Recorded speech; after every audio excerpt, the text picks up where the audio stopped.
మా అయ్యగారు శ్రీకాంత్ అయ్య గారు చాలా ఎంత అసలు మొత్తం వేదాలన్నీ ఆయనకే తెలుసు. ఆయన చెప్పింది అక్షర సత్యం అన్నమాట. అట్లా చెప్తున్నారు. ఎంత 100 మంది చెప్పనివ్వండి, ఈ వీరు చెప్పిందంటే కరెక్ట్ అవుతుందండి. స్వామి ఈరోజుటి యొక్క విశిష్టత చెప్పారా? శ్రీమతే రామానుజాయ నమః. జయ శ్రీరామ్.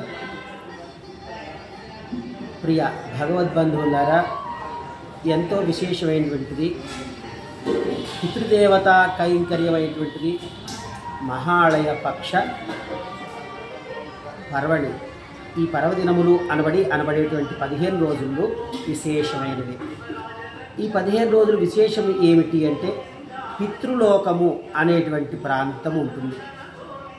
మన స్వర్గము, నరకము ఇత్యాదివి ఎలా ఉంటాయో అదేవిధంగా కూడా పితృలోకము అనేటువంటి లోకం ఉంటుంది.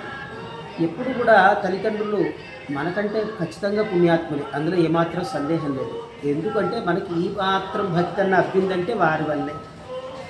కాబట్టి పరమాత్మను చేరుకున్నటువంటి పితృదేవతలు, మాతృదేవతలు ఎవరైతే ఉంటారో పెద్దలు, వాళ్ళందరూ కూడా ఈ భాద్రపద బహుళ పక్షంలో, అంటే పౌర్ణమి తర్వాత వచ్చేటువంటి భాద్రపద పౌర్ణమి తర్వాత వచ్చేటువంటి పాడ్యం నుంచి అమావాస్య వరకు కూడా భూలోకానికి వస్తారు అనేటువంటిది ప్రతీతి. ఆ సందర్భంలో పితృదేవతలకు తర్పణాలు ఇచ్చుకోవడం, ఉదక తర్పణాలు, పత్రం, పుష్పం, ఫలం, తోయం అని చెప్పినట్టుగా యథాశక్తి ఖచ్చితంగా అయితే చిటికటి తీర్థం విడిచిపెట్టడం, శక్తి ఉన్నది అంటే దాన ధర్మాలు చేయటం, భోజనాదులు అంటే అన్న సమారాధనలు జరపడం ఇత్యాది ఈ 15 రోజులు తల్లిదండ్రుల పేరు మీద, గతించినటువంటి తల్లిదండ్రుల పేరు మీద చేయాల్సి ఉంటుంది, పెద్దల పేరు మీద. ఈరోజు మహాళయ పక్షంలో ఆఖరి రోజు అయినటువంటి మహాళయ అమావాస్య అని అంటారు. ఇది ఆఖరి రోజే దీని విశేషం. ఈ రోజున పితృదేవతలు ఖచ్చితంగా వారి వచ్చినటువంటి లోకాలకు వారు చేరుకుంటారు.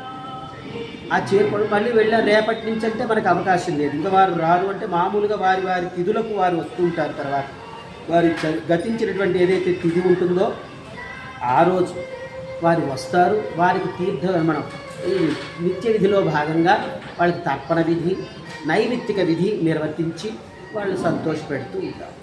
ఆ విధంగా ఎవరైతే ఈ మహాళయ పక్షంలో 15 రోజులు కానీ, కనీసం ఈ మహాళయ అమావాస్య రోజు కానీ పితృదేవతా కైంకర్యం చేసుకుంటారో వారికి తప్పకుండా ఉత్తమ గతులు ప్రాప్తిస్తాయి. ముఖ్యంగా ఎవరికి అంటే వాళ్ళ పితృదేవతలు, మాతృదేవతలు.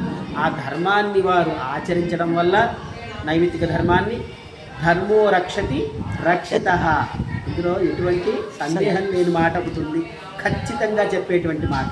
నువ్వు ధర్మాన్ని ఆచరిస్తే అది నిన్ను తప్పకుండా కాపాడుతుంది. నువ్వు దాన్ని రక్షించడంలో ఉండు, నిన్ను అది రక్షించడంలో ఉంటుంది. అంతే. ఒక తల్లి వలే ఉంటుంది ధర్మం అనేటువంటిది. తల్లి కూడా ఉంటే ఏం జరుగుతుందంటే, తల్లి చెప్పిన మాట విని తల్లిని ప్రార్థిస్తూ ఉన్నాం అనుకోండి, ఏం చేస్తుంది? తల్లి సదా కాపాడుతూ ఉంటుంది మనల్ని ఎప్పటికీ కూడా. అమ్మ సేమ్ అలాంటిదే ధర్మం కూడా. ఆ ధర్మం ప్రకారమే ఈరోజు మహాళయ అమావాస్య చాలా విశేషమైంది. అందుకే మన తెలంగాణ ప్రాంతంలో వనదేవత ఆరాధనంగా గౌరీ అమ్మవారిని ప్రతిష్ఠించుకుంటాం. ఇవాళ చిన్న బతుకమ్మ ఈ నవరాత్రులకు కాను అమ్మవారిని ఇవాళ సాయంత్రం మనం ప్రతిష్ఠించుకుని చక్కటి పూలతో అలంకారం చేసి అమ్మవారిని ఆరాధించుకుంటూ ఉంటాం. అంటే ఉదయమేమో మధ్యాహ్నం వరకే అమావాస్య సంబంధించిన పితృదేవత కైంకర్యాలు ఉంటాయి. అపరాహ్నం దాటింది అంటే లేదుగా మళ్ళీ వెళ్ళిపోతారు, వాళ్ళ లోకాలకి వాళ్ళు వెళ్ళిపోతారు. సాయంత్రం చక్కగా శుభ్రంగా స్నానాలు చేసి అమ్మవారిని ఏర్పాటు చేసుకుని ఆ దగ్గరలో ఉన్నటువంటి అందరూ సమిష్టిగా ఆ సువాసినులు అందరూ కూడా ముత్తైదువులు చక్కగా అమ్మవారిని ఆటపాటలతో సంతోషపెట్టి ఉత్సవాన్ని ఆరంభించుకుంటాము. తదనంతరము సద్దుల రోజు అమ్మవారిని దుర్గాష్టమి రోజు పంపిస్తూ ఉంటాము. ఈ పెద్దలిచ్చిన ఫలమే ఇది కావాలి, ఖచ్చితంగా గుర్తుపెట్టుకోండి. పెద్దలు భగవంతుడినే ఆశ్రయింపజేస్తారు మనల్ని. అంటే సదా ఎప్పుడు కూడా భగవద్ అనుగ్రహం ఉండాలి అని వాళ్ళు చెప్తారనడానికి ఇంతకు మించిన నిదర్శనం మనకి ఇంకోటి లేదు. ఈ రోజే బొడ్డెమ్మని పెట్టుకో, రేపు పెట్టుకోవచ్చు కావాలంటే, ఇవాళ పెట్టాలి. అమావాస్య రోజే పెట్టాలి, సాయంత్రం బొడ్డెమ్మని నిలబెట్టాలి. బొడ్డెమ్మనా బతుకమ్మనా స్వామి? చిన్న బతుకమ్మ. బొడ్డెమ్మ అంటే పిల్ల బతుకమ్మ, చిన్న బతుకమ్మ. అమ్మవారిని ప్రతిష్ట దీని అర్థము.